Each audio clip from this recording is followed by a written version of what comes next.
Chapter 13 in the abstract algebra series is on symmetries of a regular triangle, and we can extend this concept from a triangle to any regular polygon. We're going to let R represent one rotation of 120 degrees. And the reason R is a 120-degree rotation is because there are 360 degrees in the circle, and since our regular polygon has three sides, then one full rotation would be 120 degrees. A rotation is considered to be a full rotation if the vertices go back to the same position. In other words, after I rotate one time, even though the two would go to the one position, notice that the second vertex would be facing true north. And so that takes care of R. And then we have a concept called a flip. And for our purposes, a flip is going to constitute a flipping of the triangle through vertex number 1. In other words, if I take this triangle here and I decide to do a flip, then we would go through the vertex, this vertical line going through vertex 1, and that would take us from the top of the triangle to the bottom because we have flipped it. And notice that because of the flip, not the 1 stays in the 1 position, the original position, but 2 and 3 swap places. In other words, the 2 over here will go to the right, and then the 3 that's on the right from the top is now on the left from the bottom position. So for the rest of this lecture, an R represents a 120 degrees clockwise rotation, and a flip is a flip through vertex 1 when vertex 1 is in the true north position. Okay, problem number 1 says to give a table representation for the R motion in D3. Don't be too confused by the notation here. D stands for dihedral, which means that we have a triangle that has 2 sides.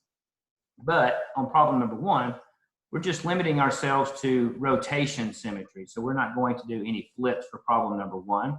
If we simply rotate, notice that R is a 120-degree rotation, as said before, and it's going to be in the clockwise direction, which means 1 goes to the 2 position. 1 is replaced by 2, and then 2 is replaced by 3, and then 3 is replaced by 1. So that would be the table representation for 1 rotation that's in the clockwise direction. 1 would go to this position, 3 would go to the 2 position, and 2 would go to the 1 position. So 1 is replaced by 2, 2 is replaced by 3, and then 3 is replaced by 1. That would be after a rotation.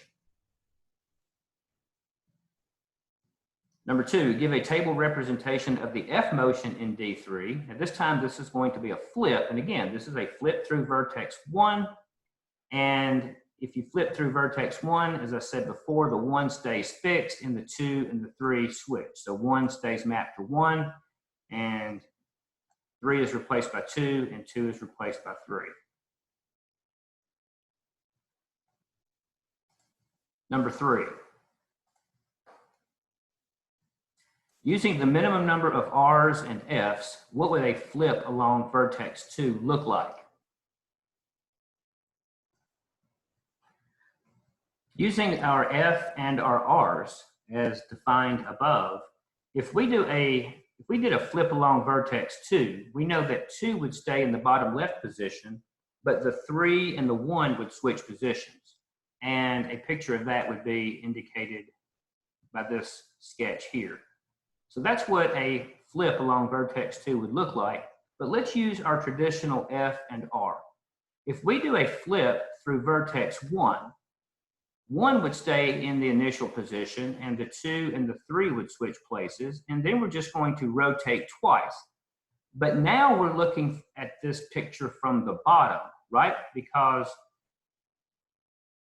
if we start at the top and we do a flip, we're looking at the triangle from the bottom, and if we do a clockwise rotation from the top, which is what we defined R to be, that would be a counterclockwise if we're looking at it from the bottom. So if we rotate twice in the counterclockwise direction, notice that 2, which initially starts in the bottom right position, would end up here. And notice that the 3, which starts off in the bottom left position, would move to the top. And then finally, we would have 1 in the bottom right position.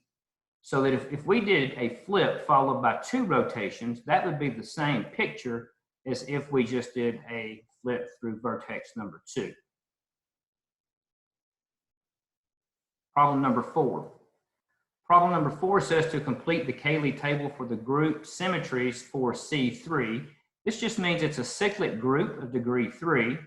And we know that the rotation follows a pattern that repeats because we have, if we rotate twice, that would be 2 rotations. That's represented by r squared. If we rotate 3 times, that would be 360 degrees. That takes us all the way around back to the original position of the triangle. If E is the identity, then that means that the triangle has not been rotated at all. So the identity times the identity gives you the identity. If we take the identity and follow that up with a rotation, a 120-degree rotation to the right, then that would move the 1 to the bottom right position. That would move the 3 to the bottom left position. The 2 would become true north. So the identity followed by a rotation is just a regular rotation. And if we rotate it again from that position, if we do another rotation of 120 degrees, we get this scenario. So this would be R, this would be R again. And again, this is looking at this triangle from the top the entire time. There are no flips here. And we can see that if we rotated this one more time, one more rotation, which would be r to the power of 3, would simply take us back to our original drawing. So the identity map followed by 2 rotations would simply be 2 rotations. And r times E would be r, and r squared times E would be r squared. But notice that r and r is r squared, that's just 2 rotations. R times r squared takes us back to the identity, which we've already seen. R times r squared is r to the power of 3, and r to the power of 3 would be 3 rotations, which is equivalent to the identity. And that helps us complete the bottom row. R squared times r would be r to the power of 3, that's 3 rotations, which takes us back to the identity. And we have r squared. Well, r squared is r to the 4th, which is r to the power of 3 times r. And r to the power of 3, as we know, is just the identity. And the identity times r would take us back to r.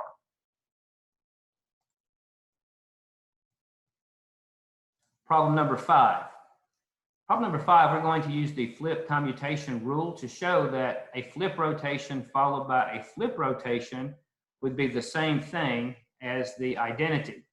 And the flip commutation rule says that if you take an r and move the r across f, then that would give you an fr squared. R becomes r squared. And an r squared moving across an f gives you fr. And I decided to include this exercise just to show you some of the algebras that take place when you deal with rotations and flips. If you would, draw a triangle and label it in the traditional sense. In other words, label the true north vertex number 1 and the bottom left vertex number 2 and the bottom right vertex number 3. Draw that triangle and then draw the flip, and then draw the rotation, and then do the same thing. Again, do a flip from that position and then a rotation, and you will see that you will go back to the identity. We could accomplish that by looking at a diagram, or we could use the algebra here. Notice that we have a flip rotation followed by a flip rotation. Because we do have a group, we know that we have the associative property, so I could rewrite the parentheses as such. And we know that if we take this r across this f, that would give us fr squared. So in parentheses, I now have ffr squared times r. And of course, a flip and a flip is just the same as the identity. So that gives me the identity times r squared, which is r squared. And then r squared times r is just r cubed, which is the identity. So again, draw this out, do the flip, rotate, and then go back and take a look at the algebra and just see how the properties of algebra sort of work with these rotations and flips. And finally, show that R is a generator for the rotation symmetry group for number 4. If we start in the normal position, in other words, if we start with a triangle in the true north position, where the vertex at true north is 1, and then we have 2 and 3.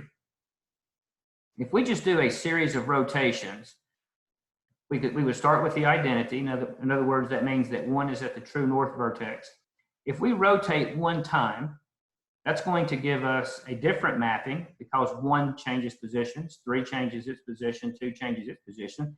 If we spin it again through R, we get R squared. That's a different mapping. And then if we go 1 more time R, that gives me R cubed, which takes me back to the identity. In other words, if we start with R and we cycle R times through this, it takes us through the entire, all of the possible mappings for this particular polygon. That means that R is in itself a generator for this group. We could say the same thing also with R squared. If you start with R squared and you go R squared times from there, that's going to be R to the 4th. Well, R to the 4th is R cubed, which is the identity times R. And then if you do an R squared rotation from this position, that's going to be R squared, which takes you to the identity. And then if you go R squared rotations again, you go back to R squared. So as you can see, if you start with R squared and you continue to rotate R squared times, you will just generate the same group. So not only is R a generator for this group C sub 3, R squared is also a generator. Would the identity be a generator? Well, the identity does not move the triangle, so the identity can only generate itself. So the only 2 generators for C3 would be R and R squared.